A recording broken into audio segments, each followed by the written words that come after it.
मेरी आपसे बातें। और पिछले वीडियो में मैंने बंक नाल के स्टेप को पार करने का अपना अनुभव आप सबको बताया ध्यान में। और आज मैं उसके बाद जो आता है बंक नाल के ठीक ऊपर का जो स्टेप है, जो पड़ाव है, उसे हम कहते हैं भंवर गुफा। अब आज मैं आप सबको बताऊंगी कि भंवर गुफा में जब हमारी आत्म ज्योत या जब हमारी आत्मा प्रवेश करती है तब हमारे क्या क्या अनुभव होता है।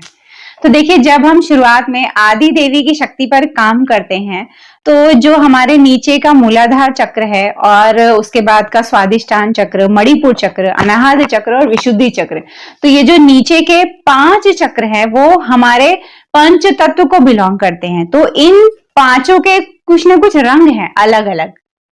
जो ये हमारे 5 चक्र हैं नीचे के, वो पंच तत्व को बिलोंग करते हैं। जैसे कि हमारा ये जो विशुद्धि चक्र है, ये आकाश का एरिया है तो ये नीला होता है, इसका रंग नीला है। अनाहत चक्र का एरिया वायु का है तो इसका रंग हरा होता है। मणिपुर का एरिया जो है, मणिपुर चक्र जो है हमारा, वो पेट के हिस्से में है तो उसका रंग जो है ऑरेंज बताया गया। तो ऐसे नीचे के 2 चक्र जो है कि जल और पृथ्वी को बिलोंग करते हैं। तो इनके 5 रंग ध्यान में आपको पहले मटर के दाने जैसे दिखने लगते हैं, धीरे धीरे ये बड़े होने लगते हैं। पहले ये छोटा सा दिखाई देगा और धीरे धीरे ये आपके मस्तक पर बड़ा होता जाता है। जब भी आपके मस्तक पर ध्यान में नीला रंग आपको ज्यादा से ज्यादा बढ़ता हुआ पूरे मस्तक पर दिखाई देने लगे, फैलता हुआ, तब समझिए अब कुछ आपको दिव्य अनुभव होने वाला है। अब ये तो दुर्गा माता की शक्ति में नीला रंग का महत्व ज्यादा होता है। जब आप कुंडलिनी शक्ति को जगाते हो, जब आप दुर्गा माता की शक्ति पर काम करते हो, आदि देवी की शक्ति पर काम करते हो, तो ये जो नीला रंग है ये कई बार आपको अपने मस्तक पर छाता हुआ दिखाई देगा। लेकिन जब हम शिव जी की यात्रा पर निकलते हैं, आदि देव की यात्रा पर निकलते हैं, ध्यान में और आगे बढ़ जाते हैं, कुंडलिनी शक्ति को जगाने के बाद वाली यात्रा पर निकलते हैं, तो हमें सिर्फ एक रंग ही दिखाई देता है और वो रंग है ग्रीन। हरा रंग आपको शिव जी की जो यात्रा पर हम निकलते हैं वो सबसे ज्यादा दिखाई देता है ध्यान में। तो जो मैंने भंवर गुफा देखी उसका रंग भी ग्रीन था, हरा रंग था, बहुत गाढ़ा नहीं और बहुत हल्का भी नहीं, ऐसा रंग था। तो भंवर गुफा को देखिए, देखना ध्यान में ये बहुत बड़ा पड़ाव होता है एक साधक के लिए। जो ध्यान साधते हैं, जो ध्यान करते हैं, उनको पता होगा कि ध्यान के वक्त जो अनुभूतियां होती हैं वो कितनी दिव्य होती हैं। तो देखिए, जब मैंने बंक नाल को पार किया, बंक नाल की सुरंगों को पार किया, तो उसके मुझे लगता है कि 15-20 दिन तक लगातार मैंने ध्यान करा। उसके बाद जो है कि मैंने ये अनुभव पाया। लेकिन ये अनुभव भी मुझे तब हुआ जब मैं सोने गई, ध्यान करने बैठी थी। उस दिन मुझे कुछ अनुभव नहीं हुआ, मैं ध्यान कर रही थी। हाँ, बस मुझे उस वक्त ये महसूस हो रहा था कि मेरे मस्तक पर जो है ग्रीन रंग जो है पूरा छा रहा है। जब हम शिव जी की यात्रा पे निकलते हैं ना, तो पहले नीला रंग आपके मस्तक पर छाएगा, फिर वो हट जाएगा, ग्रीन छाएगा, नीला ग्रीन, ये दोनों चलता रहता है। और जब बैलेंस बन जाता है, जब ग्रीन रंग छाता है, तब आप शिव जी के पड़ाव को पार करने के लिए तैयार हो जाते हो। तो उस वक्त ध्यान में, उस दिन मुझे याद है कि मैंने ग्रीन रंग पूरे मस्तक पर छाते हुए देखा। और ध्यान खत्म करके मैं योग निद्रा जो मैं करती हूँ वो मैं लेट गई, मैं ध्यान यहाँ टिकाकर लेट गई। और मैं इस तरह से ध्यान जितना देर तक टिकता है टिकाती हूँ, जब एकदम से थक जाती हूँ तो सो जाती हूँ एक पावर नैप लेने के लिए। और जब मैं शिव जी की यात्रा पर निकली तो मैंने ये अपनी आदत बना ली कि मैं जो है रात के 2-2:30 बजे उठ ही जाती हूँ। आज भी उठ जाती हूँ, 2-2:30 बजे उठ जाती हूँ। 3 बजे नहाकर फ्रेश होकर जो है कि दिया बाती करती हूँ। 3 बजे से 6 बजे कहते हैं उषा काल होता है, अमृत बेला होती है, तो वो समय मैं आज भी मिस नहीं करती। मैं आज भी वो समय बैठती हूँ, 3 बजे दिया जलाती हूँ और बिना दिया जलाए, मंदिर में जोत जलाए, मैं ध्यान करने नहीं बैठती। तो उस दिन भी मैंने उसी तरह जो है कि दिया जलाया और उसके बाद जो है गुरु मंत्र का जाप करती हूँ। गुरु मंत्र का जाप करने से आपकी ऊर्जा जो है कि ध्यान करने से पहले ही बहुत ऊपर उठ जाती है, ऊपर उठनी शुरू हो जाती है। मतलब आप ध्यान करते हैं तो आप अपने शरीर की ऊर्जा को ऊपर बढ़ाते हैं, लेकिन जब आप उससे पहले, ध्यान से पहले गुरु मंत्र का जाप करेंगे ना, तो आपका ध्यान बहुत अच्छा लगेगा। गुरु मंत्र क्या करता है, आपके एनर्जी को, आपके शरीर की अंदर की ऊर्जा को, चक्रों को बैलेंस करना स्टार्ट कर देता है, एनर्जी को, ऊर्जा को ऊपर उठाना तेजी से शुरू कर देता है गुरु मंत्र। अब देखिए ये जो दुर्गा माता की यात्रा जो हम करते हैं उसमें मोस्टली देखिए अनुभव होता है ध्यान करते वक्त कि हमें ऐसे लगता है कि हमारा शरीर जो है अंदर की तरफ गड़ रहा है, मतलब मैं अपने भीतर ही प्रवेश करती जा रही हूँ, अपने भीतर धंसती जा रही हूँ, ऐसा कुछ अनुभव होता है। जब हम दुर्गा माता की यात्रा करते हैं ना ध्यान में, तो ऐसे लगेगा कि आप अपने अंदर घुसते जा रहे हो, बहुत सूक्ष्म होते जा रहे हो, अंदर जाते, ऐसा हमें अनुभव होता है जब हम आदि देवी की शक्ति पर काम करते हैं ध्यान में। लेकिन जब हम शिव जी की शक्ति पर काम करते हैं ध्यान में, तब आपको ध्यान करते वक्त ये अनुभव होगा कि आपकी शरीर जो है फैल रही है, आपका जो है ऑरा बढ़ रहा है, आपकी जो है शरीर एक्सपांड हो रही है, आप जो है आपकी शरीर, जब आप ध्यान में जितने हो ना, ध्यान करते करते आपको अनुभव होगा कि आपकी शरीर जो है और बड़ी हो गई है, ऐसा अनुभव होता है। क्योंकि वो शिव जी की एरिया है ना। पहले हम दुर्गा माता की करते हैं तो अपने अंदर जो है कि घुसते हैं, अपने अंदर गड़ जाते हैं, ऐसा कुछ अनुभव ध्यान में होता ही है, सभी को होगा। और जब आप शिव जी की यात्रा करोगे, आप अपने शरीर को फैलता हुआ महसूस करोगे और बड़ा होता हुआ महसूस करोगे। तो उस दिन जब मैं ध्यान करके जब लेटी, योग निद्रा में लेटी, तो देखिए ये भंवर गुफा पार करना ये बहुत बड़ा पड़ाव है। इस पड़ाव के पहले बट ऑब्वियस आपका जो है कि परीक्षा होगी। तो देखिए जब आपको ध्यान में डराया जाता है, तो मैं अपने अनुभव से मैं ये समझ पाई हूँ कि आपके ही जीवन के कुछ कुछ बातें जो आपको एक्चुअली डराती हो ना, वही आपके दिमाग में लाई जाती है। अब मेरी परीक्षा भंवर गुफा पार करने से पहले कैसे हुई ये समझिए।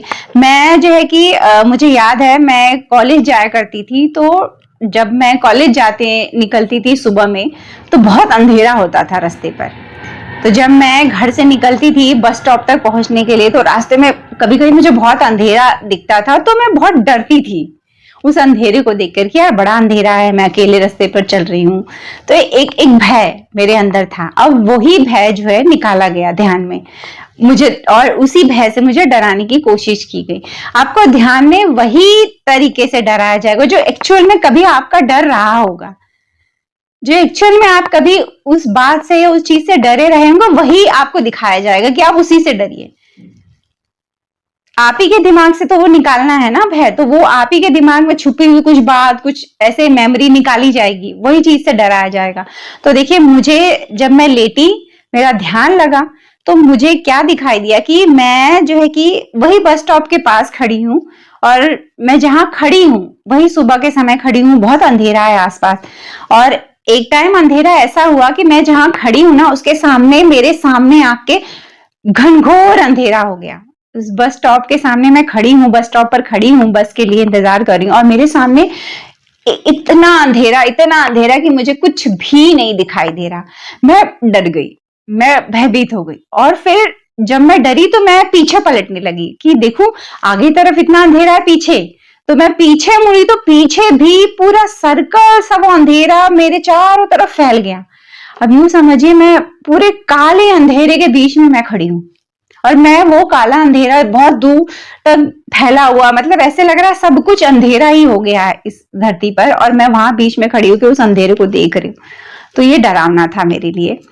और जब मैं चक्कर काट रही थी अपने पीछे का भी अंधेरा है या उजाला ये देखने के लिए, तो मेरी आंखें जो ऐसे रोटेट कर रही थी, मतलब गोल घूम गई, खुल गई। मेरी आंखें एक्चुअली खुल गई जब मैं जो है कि जहां खड़ी थी सामने मुझे अंधेरा दिखा, मैं पीछे मुड़ी कि पीछे भी अंधेरा है क्या, और जैसे ही मुड़ी मेरी आंखें भी रोटेट हुई और मेरी आंखें खुल भी गई, ऑलमोस्ट मेरी आंख आधे से ज्यादा खुल गई। लेकिन मुझे ये पता चल चुका था कि अगर इस वक्त मैंने अपनी आंखें खोल दी तो मैं कुछ दिव्य अनुभव को मिस कर जाऊंगी। मुझे इतना ध्यान करते वक्त तो समझ हो ही गई थी कि जब आपको डराया जा रहा है तो डरना नहीं है, भागना नहीं है, आपको जो है कि वो उस डर का सामना करना है। आप सामना कर लोगे, जीत जाओगे, तो कुछ दिव्य अनुभव आपको आगे होने वाले। तो वो घोर अंधेरे के बीच में मैं खुद को खड़ा हुआ महसूस कर रही थी, और मेरी आंखें खुल गई पूरी तरह से। अब मैं डर के आंखें खोल भी दी गई, आंखें मैंने नहीं खोली, वो रोटेशन जब हुआ तो मेरी आंखें खुल गई, लेकिन फिर मैंने अपनी आंख को बंद कर लिया क्योंकि मुझे पता था इसके बाद मुझे कुछ अच्छा अनुभव होगा। ये मैंने दिमाग में बिठा ली थी बातें, तो तुरंत मैंने अपनी पलकें फिर बंद की कि मुझे उसी अंधेरे को देखना है। ठीक है, मैं उसी अंधेरे में हूं, मुझे और कंटिन्यू करना है और अपने डर को देखना है कि उस घोर अंधेरे के बीच में मैं खड़ी हूं, उसके बाद भी मुझे देखना आगे क्या होगा। मैंने अपनी आंखें बंद कर ली और बंद कर ली, ये मेरा बहुत अच्छा फैसला रहा। मैंने अपनी आंखें बंद की, फिर उसके बाद जो है कि मुझे जो है मेरी आंखों के सामने, या यूं समझिए मस्तक पर जो है कि मुझे एक लोखंड का जो है कि चक्र दिखाई दिया। एक चक्र दिखाई दिया। मैं इस चित्र के माध्यम से आप सबको बताने की कोशिश करी वो चक्र कैसा था। वो लोखंड का कैसे था वैसे दिखाई दे, कलरफुल नहीं था, ऐसे लग रहा था ऐसे लोखंड का बना हुआ चक्र हो, ग्रे कलर का काला सा कुछ वैसा एक चक्र था। और वो रोटेशन करना उस चक्र ने स्टार्ट किया। इतना तेज रोटेशन उस चक्र ने करा कि मेरा मस्तक जो है कि मैं लेटी थी तो मेरे को चक्कर आ रहे थे। मुझे बहुत तेजी से चक्कर आने ऐसे महसूस हुआ कि मेरे सर को बहुत तेजी से चक्कर आ रहे हैं और वो चक्र को मैं देख रही हूँ। वो चक्र जो है कि बहुत तेजी से जो है घूमता जा रहा है। वो चक्र मुझे सुदर्शन चक्र जैसा महसूस हुआ। वो चक्र बहुत तेजी से घूमे जा रहा था और मेरे सर को घुमा। उसके ठीक बाद और वो घूमने के बाद भी मैंने अपनी आंखें नहीं खोली। मैंने चुपचाप आगे की देखती रही कि आगे क्या होगा, आगे क्या होगा। मैंने ध्यान टिकाए रखा, ध्यान को तोड़ा नहीं अपने, क्योंकि वो चक्कर इतना तेज था। उस चक्र का मैं देख रही थी, मेरा सर भी बहुत तेजी से रोटेट हो रहा था एकदम, और मेरे को ऐसे मैं एकदम से सुस्त हो गई। एकदम से मेरा शरीर जैसे सर थक गया तो एकदम से जो है कि कहते हैं ना रेस्ट पोजीशन में आ गई। और जैसे ही मैं रेस्ट पोजीशन में आई, फिर एक ग्रीन कलर की गुफा बनी और उस गुफा में मैंने प्रवेश किया, मेरी आत्मा ने प्रवेश किया। और वो गुफा इतनी चमकदार थी, ग्रीन कलर की थी, इतनी चमकदार कि मैं आप सबको बता नहीं सकती। अगर ये शरीर की आंखें लेकर मैं उस गुफा में प्रवेश करती ना, मेरी आंखें फूट जाती, मेरी आंखों की रोशनी चली जाती। इतना चमक उस गुफा में। मुझे लग रहा है भंवर गुफा सबसे बड़ी गुफा होती है ध्यान में। 10 मिनट तक मुझे लगता है मैं उस गुफा का अनुभव मैंने करा होगा, क्योंकि वो बहुत बड़ी गुफा होती है। और कहते हैं ऐसा कि वो 800 अरब ब्रह्मांड जो महाविष्णु जी की एरिया होती है, आप उसको पार करते हो ध्यान में, अगर आप भंवर गुफा को पार कर ले जाते हो। मैंने बहुत ढूंढने की कोशिश की, भंवर गुफा का एक्चुअल अनुभव कोई बताए, कोई साधक बताए, कोई गुरु बताए, बट मैं नहीं पाई। तो आज मैं अपने अनुभव आप सबको बता रही हूँ। देखिए वो जो गुफा होती है ना, इतनी चमकदार थी, इतनी चमक थी। और देखिए एक्चुअली होता क्या है, जब आप ध्यान में कोई गुफा पार करते हो, वो एक्चुअली आपके दिमाग की, आपके ही शरीर की कोई नस नाड़ी होती है जिसमें आप प्रवेश कर जाते हो। इतनी देखिए, जैसे 24 घंटे होते हैं दिन के, उस 24 घंटे में ब्रह्म मुहूर्त एक गोल्डन आवर्स हमें दिए गए हैं ईश्वर से कनेक्ट करने के लिए। तो ये जो शरीर में इतनी सारी जो नाड़ियां हैं, इन नाड़ियों में भी कुछ ऐसी नाड़ियां हमें मिली हैं जो दिव्यता हमें, जो दिव्य अनुभव जो ईश्वर से हमें जोड़ती हैं। तो भंवर गुफा एक हमारे शरीर में ऐसी ही एक नाड़ी, क्योंकि वो जो जब उस गुफा में मैं प्रवेश करी तो मुझे अंदर से ऐसे समझ आ रहा था कि ये मेरे दिमाग की कोई नस है जिसके अंदर मैं घुस रही हूँ, और उसमें घुस पा रही हूँ क्योंकि वो जो ग्रीन लाइट है, उस प्रकाश की वजह से मैं उस जो है कि नाड़ी में प्रवेश कर पा रही। मेरी आत्मा, वो शक्ति मुझे मिल रही है, मेरी आत्मा के पास वो शक्ति है, तभी जो है कि उस गुफा में मैं प्रवेश कर रही। और उस गुफा में भी प्रवेश करते वक्त मैंने राधा नाम को जो है कि बोला है। राधा नाम से ही मैंने, क्योंकि वो अचानक से इतनी लाइट के सुरंग में आप प्रवेश करती है आपकी आत्मा, आप डर जाओगे। तो मुझे जब डर लगा तो मैंने राधा नाम का जाप करा ध्यान में। मुझे जब डर लगा है, मैंने राधा नाम को पुकारा है, मैंने राधा नाम से सुरंग में प्रवेश करा, भंवर गुफा के अंदर जो है कि प्रवेश करा। मेरी सोल ने इस नाम को पकड़ा तो ही मैं इस यात्रा को कर पाया। अगर मेरी सोल जो है राधा नाम को नहीं पकड़ती तो मैं ये यात्रा नहीं कर पाती। तो उसमें मैंने राधा नाम से ही ये यात्रा शुरू की कि मुझे डरना नहीं, क्योंकि उस गुफा में यूं समझिए आत्मा की रफ्तार बहुत तेज होती है, इतनी तेज होती है कि ये गुफा सीधी भी नहीं होती, भंवर गुफा स्ट्रेट नहीं होती। भंवर गुफा कैसी होती है, टेढ़ी मेढ़ी से होती है, यूं समझिए ऐसे शुरू होती है, ऐसे और फिर ऐसे। तो उसमें मोड़ होते हैं, भंवर गुफा में मोड़ होते हैं। एकदम स्ट्रेट नहीं होती। मैंने अब तक जितनी भी गुफाएं पार की थी पिछली, उन सब वो गुफाएं सारी स्ट्रेट थी, आसान था उसमें जाना, लेकिन ये गुफा टेढ़ी मेढ़ी, इसलिए जो है कि मेरी सोल जो है कैसे जा रही थी, मुझे ऐसे अनुभव हो रहा था जैसे वो किसी झूले पर बैठी है। झूला ऐसे हिलता है ना, वैसे भी ऐसे ऐसी स्पीड से वो बहुत तेजी से उस गुफा को पार कर ले जा रही थी। शायद आत्मा अगर मेरी जो है सोल स्ट्रेट जाती तो वो गुफा नहीं पार हो पाती, इसलिए वो स्विंग कर रही थी, झूले की तरह जो है हिल डुल रही थी बहुत तेजी से। मैं शब्द नहीं ला सकती कि कितनी तेज, कितनी रफ्तार रही होगी मेरे सोल की। और मजे की बात यह है ना, जब मैं उस गुफा में गई तो मुझे एक बार अंदर से उस गुफा का अनुभव हो रहा था, और एक बार मैं खुद को बाहर से भी देख पा रही थी कि मेरे शरीर के अंदर क्या हलचल हो रही है। तो उस गुफा में मैंने प्रवेश किया, राधा नाम का जाप करती रही, राधा राधा, मतलब इतनी डर भी रही थी, और मैं राधा राधा राधा करके मैं अंदर अंदर जपे जा रही थी नाम को। और तभी संभव हो पाया मेरे लिए कि मैं भंवर गुफा को 5-10 मिनट में मैं पार कर ले गई। ये बहुत बड़ी गुफा होती है।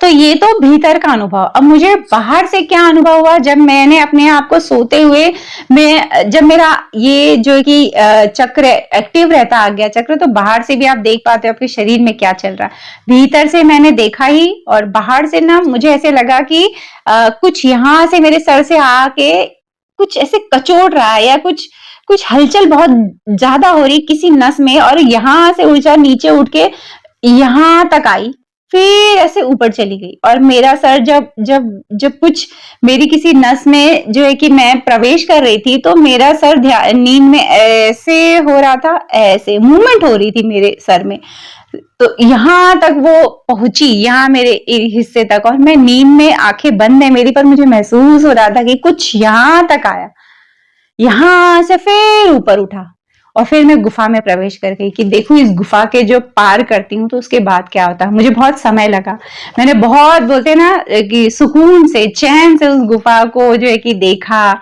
अनुभव करा। बहुत स्पीड में थी, राधा नाम का जाप भी किया, और वो गुफा को मैंने पार किया तो उसके बाद एक घना अंधकार दिखा मुझे, क्योंकि वो गुफा को पार करने के बाद आप अंधकार यानी शून्य, शिव जी की जो एरिया है ना, शून्य में प्रवेश करते हो, और वहां अंधेरा होता है, घनघोर अंधेरा होता है। तो वो गुफा जब मैंने पार की तो मैंने एक काला अंधकार देखा, लेकिन वो गुफा पार करते ही मेरी नींद खुल गई। जब आप ध्यान में कोई जो है कि अद्भुत यात्रा कर लेते हो ना, तो अपने आप आपकी नींद टूट जाती है, आप उठ जाते हो, और फिर ये उस अनुभव को आप याद करते हो, सोचते हो। तो ये बहुत बड़ी बात होती है, ये एक्चुअली ईश्वर की कृपा होती है। और मैं ये कहूंगी कि मैं उस गुफा को पार कर पाई क्योंकि मैंने हर गुफा में प्रवेश करते समय जो है कि राधा नाम को जपा है, मेरी सोल ने जपा है इस नाम को, मैंने होश में रही हूं, ऐसे मैंने अपने आप को मजबूत कर रखा था कि आप कोई सुरंग बनी तो मैं नाम जपूंगी जरूर, मुझे डराया जाएगा तो भी मैं जो है कि नाम जपूंगी जरूर। अगर आप एक अच्छे साधक हैं तो आप एक नाम का सहारा जरूर लोगे, और एक नाम को जब आप पकड़ लेते हो तो ध्यान में आपकी यात्रा बहुत तेज भागती है। 10 मिनट में मुझे लगता है कि मैंने भंवर गुफा को पार किया होगा। कुछ लोगों के अनुभव होते हैं 4-4 घंटे लग जाते हैं, तो सबकी अपनी सामर्थ होती है। अगर उस गुफा में प्रवेश करके मुझे लगता है मैं राधा नाम नहीं जपती तो मैं इतने तेजी से उस गुफा के बाहर नहीं निकल पाती, जल्दी से नहीं निकल पाती। राधा नाम जपना, क्योंकि देखिए मैंने एक बार कहीं पढ़ लिया था कि गुफाओं में कई बार हमारी आत्मा अटक जाती है तो हम कोमा में चले जाते हैं, ऐसी कुछ बातें। तो मुझे ध्यान में सबसे ज्यादा सुरंग में प्रवेश करने से डर लगता था, तो मैंने इसका सलूशन ढूंढा था कि अब मैं किसी गुफा में प्रवेश हुई तो मैं राधा नाम जपूंगी, मैं ईश्वर का नाम जपते हुए पार करूंगी। तो ये जो है कि मेरा सोचना जो है बहुत काम कर गया। देखिए जब भी हम ध्यान में रहते तो हमें कुछ परसेंट तक होश जरूर होती है, हमें पता होता है कि हमारे साथ क्या हो रहा है, तो वो जितना परसेंट मुझे होश रहती है ना, उसी होश में मैंने अपने आप को ये जो है कि दिमाग में भर दिया था कि अब कुछ डरावना है तो राधा नाम जपना है, और कुछ ऐसा सुरंग बने गुफा में हमें प्रवेश कर जाऊं तो मैं राधा नाम जपूंगी। तो ये गुफा को मैंने जब पार किया ना, तो मुझे याद है वो एक स्पेशल दिन भी था। जब आपके साथ कुछ अनुभव अद्भुत होता है ना, तो नॉर्मल डेज तो नहीं होगा, कोई खास दिन ही ये होता है। जैसे उस दिन था देव उठनी एकादशी थी, देव उठनी एकादशी थी, और मुझे ये सुबह में ये अनुभव हुआ था उसी दिन। तो ये मेरे लिए मतलब जब मैं वो ध्यान और अनुभव लेके उठी तो मेरे पैर जमीन पर नहीं थे, मेरे को मन हो रहा था मैं नाचूं, मैं इतनी खुश थी मैं बता नहीं सकती। 2 घंटा 3 घंटा तो मैं अलग ही दुनिया में थी, मैं हर जगह देख रही हूँ और मुझे वो प्रकाश याद आ रहा है, वो ग्रीन प्रकाश दिखाई दे रहा है। यूं समझिए 7वें आसमान पर थी उस दिन, जिस दिन मैंने ये भंवर गुफा पार की।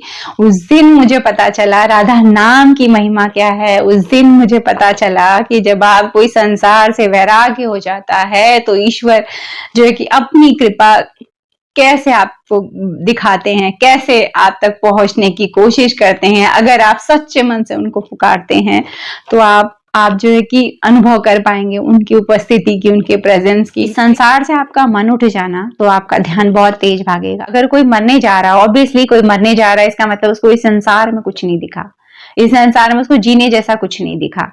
अगर वो इंसान ध्यान करने बैठेगा उसका ध्यान बहुत तेज भागेगा। मेरा ध्यान बहुत तेज भागा क्योंकि मुझे एक्चुअली संसार में कुछ समझ नहीं आया, तो मेरा ध्यान बहुत तेज भागा। आज मैं जी पा रही हूँ तो सिर्फ इस वजह से कि मेरे पास एक राधा नाम का सहारा है, उनके चरणों का आश्रय है। और जो है कि ध्यान में जो है कि मैं जो है कि इतनी गहराई से कूद पा रही हूँ, वो ईश्वर की कृपा है मुझ पर। एक वक्त मैं बहुत रोते हुए कह रही थी ईश्वर से कि मुझे आप मिलो, आप मुझे देखना है, आपको मुझे जो है कि एक झलक आप अपनी दिखाओ। पर भगवान ने तो कितनी कृपा कर दी, मैं क्या ही कहूँ। और ऐसा नहीं कि ये भंवर गुफा के आगे मेरा ध्यान रुका, अभी उसके आगे की जो यात्रा है, जो शून्य में जब मैंने प्रवेश किया, तो वो भी यात्रा मैं आप सबको अपने अगले वीडियो में आप सबको बताऊंगी। वीडियो बहुत लंबा हो जाता है इसलिए स्टेप बाय स्टेप करके मैं अपने अनुभव आप सबको बताए जा रही हूँ। और आपने देखिए ये भी सुना होगा कि ध्यान में कई बार जो है कि गुरु जो है कि शक्तिपात के द्वारा भी आपकी कुंडलिनी शक्ति को जागृत कर देते हैं। मैं ये बात को नहीं मानती कि शक्तिपात के जरिए जो है कि हमें अपनी कुंडलिनी शक्ति को जगाना चाहिए, क्योंकि देखिए ये वो शक्ति है जो धीरे धीरे उठती है और धीरे धीरे आपका शरीर जो है कि उस ऊर्जा को जो है कि एब्जॉर्ब करने लगता है, उस ऊर्जा को जो है कि एडजस्ट हो जाती है, वो ऊर्जा आपके शरीर में जो बैलेंस होने लगती है धीरे धीरे। ये स्टेप धीरे धीरे ही है, इसमें आप जल्दबाजी नहीं कर सकते। शक्तिपात करने का मतलब है आपने अपनी एनर्जी को एक झटके में ऊपर उठाया जो आपकी शरीर नहीं बर्दाश्त कर पाएगी। तो ये मुझे ऐसे लगता है कि हमें कभी नहीं करना चाहिए। तो देखिए जैसे मैंने आत्मज्योत देखी और बंकनाल पार किया, इनके बीच का डिस्टेंस बहुत कम होता है तो झट से पार हो गया। उसके बाद थोड़ा ऊपर, थोड़ा उतना ज्यादा दिन ध्यान करते हैं हम, फिर मैंने जो है कि भंवर गुफा तक पहुंची। अब भंवर गुफा के बाद मैं शून्य में पहुंचूंगी, तो शून्य की जो एरिया होती है ना, यहाँ से लेके यहाँ तक, ये सबसे बड़ा हिस्सा होता है हमारे शरीर का। ये जो चक्र के 2 चक्र के बीच की दूरी है ये बहुत ज्यादा होती है, इसलिए हमें जो है कि शून्य में बहुत समय लगता है। जब आप आदि देवी की शक्ति अनाहत चक्र पर होते हो ना, तो भी आपको बहुत समय लगता है अनाहत चक्र पर भी। जब मैं जो है मणिपुर चक्र से पहुंच गई थी अनाहत चक्र पर, तो बहुत दिन तक मुझे ऐसा लगा कि मेरा ध्यान जो आगे बढ़ ही नहीं रहा। अनाहत चक्र का हिस्सा बड़ा होता है ना, टाइम लेता है। और ये जो आज्ञा चक्र और सहस्त्रदल कमल है जो खिलता है आपके शरीर पे, ये दोनों एक साथ काम करते हैं, झटपट होता है। ये समझिए एक ही दिन में आपको अपने आज्ञा चक्र के खुलने की और सहस्त्रदल कमल खुलने का अनुभव एक साथ हो जाता है, क्योंकि इनमें डिस्टेंस ही कितना है। यही आपका देखिए आज्ञा चक्र है और यहीं पर आपका जो है सहस्त्रदल कमल है, तो बहुत कम डिस्टेंस है ना, तो ये दोनों साथ में ही काम कर जाते हैं। ये दोनों इतने ही हिस्से में है तो साथ में काम कर जाते हैं। तो ये थी मेरी बातें आज के इस टॉपिक पर। चलती हूँ अगले वीडियो में मैं अपने ध्यान में जो है कि शून्य का अनुभव आप सबको बताऊंगी, जब कि मैंने किस तरह से जो है कि शून्य की जो एरिया है, जो पड़ाव है शिव जी के, इसमें वो मैंने कैसे पार किया, क्या क्या अनुभव हुए। इसमें बहुत ज्यादा समय लगा, तो वो अनुभव मैं अपने आप सबको अगले वीडियो में बताऊंगी। तो चलती हूँ, एक और नए वीडियो में आप सबसे मेरी मुलाकात रहेगी। तब तक उससे दोस्ती बनाए रखिएगा। किससे?